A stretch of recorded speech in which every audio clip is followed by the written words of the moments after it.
We dismiss history at our peril. Liberty Nation Radio with Mark Angelides. Is there a fifth column in the Republican Party? And if so, who do they have their sights set on? That's the question that's doing the rounds in the DC swamp. We're in a year of congressional midterms, and everything, yes, everything, is about how to gain a majority. To what lengths will the so-called conservatives go to maintain some grip on power? Well, to help us navigate the brackish waters of Washington, D.C., is longtime host of this here Liberty Nation Radio and Liberty Nation senior political correspondent, Tim Donner. Thanks for taking the time, Tim. Always good to be back, Mark. So, Tim, you wrote recently about a merry band of never-Trumpers in the GOP, and more importantly, what lengths they might go to keep the 45th president from becoming the 47th. What's your overall analysis? Well, my first part of the analysis is that, Mark, I certainly didn't describe them as a merry band because they're anything but merry. They're deranged, but they're deranged in varying degrees. And what I mean is I've sort of narrowed down the Never Trump movement, Mark, to three stages. The first stage was to oppose Trump in the primary of 2016, which was totally legitimate. There were 15 other strong candidates. Even if you're sounding the alarm bell, okay, that's what a primary is for. The second stage is to go ahead and oppose Trump in his presidential campaign against Hillary Clinton. And then the third stage is to actually oppose the president's reelection after he's delivered essentially everything that he promised, which is pretty much in keeping with everything everybody in the Never Trump movement said they believed and worked for years on end for their entire careers. And then we're willing to throw it all away because of this one individual. And so they provided aid and comfort to the enemy, essentially their political enemy, and they became useful idiots, the very thing that they basically accused the left of being for communists in the 20th century.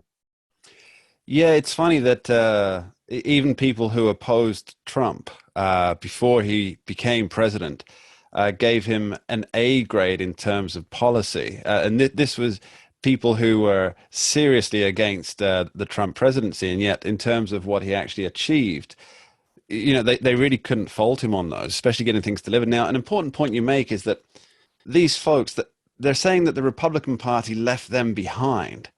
Now, on two levels, I find this both disingenuous and odd. First of all, parties change all the time. That doesn't mean you get to hold back where your party's heading. It could just be you that's changed in this situation. And second, I'm not even sure that's historically true.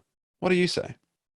Well, you know, Ronald Reagan was the first presidential candidate that used that expression, that he didn't leave the Democratic Party left him. And so everybody's tried to use it since, but the big difference, Mark, is that when Reagan left the Democratic Party, he had a Republican Party to go to. He left one place for another. But these never-Trumpers, they can't actually go, and they won't, and actually join the Democratic Party. All they'll do is work against Trump, so they get the worst of both worlds. They won't be a part officially of the opposition party, but they will have been kicked out of the party in power. And if they think that, you know, the left's going to be interested in them beyond their usefulness in making sure Trump doesn't return to power, I think they're in for a rude awakening. Yeah, let's talk about the actual maths here for a moment, Tim, and whether these fifth columnists, as you described in your article, will be successful. Now, obviously, it's the congressional elections coming up soon, or the midterms, as we like to call them. They're still a few months out, but based on your analysis so far, what do you see happening? Well, usually a good gauge of what's going to happen is how many members of Congress retire from the party that's expected to lose. Right now, the count is up above 25 for Democrats, which is not It's extraordinary. 30 is the latest count Is it I've okay? heard. So it's up to 30 now. That's not extraordinary when you consider that 42 Republicans uh, either resigned or ran for a higher office in 2018. But of course, look at the result. The Republicans lost 42 seats. So these members of Congress can see it in the cards. They just don't want to be a member of a minority party because in the balkanized political climate we're in now, who wants to be part of the congressional minority which has zero power and which will be, let's be honest, given zero respect by the majority party? So, look, I think it's going to be a landslide slaughter. In the House, I project 60 to 80 seats, similar to 2010 in Obama's midterm and his first term.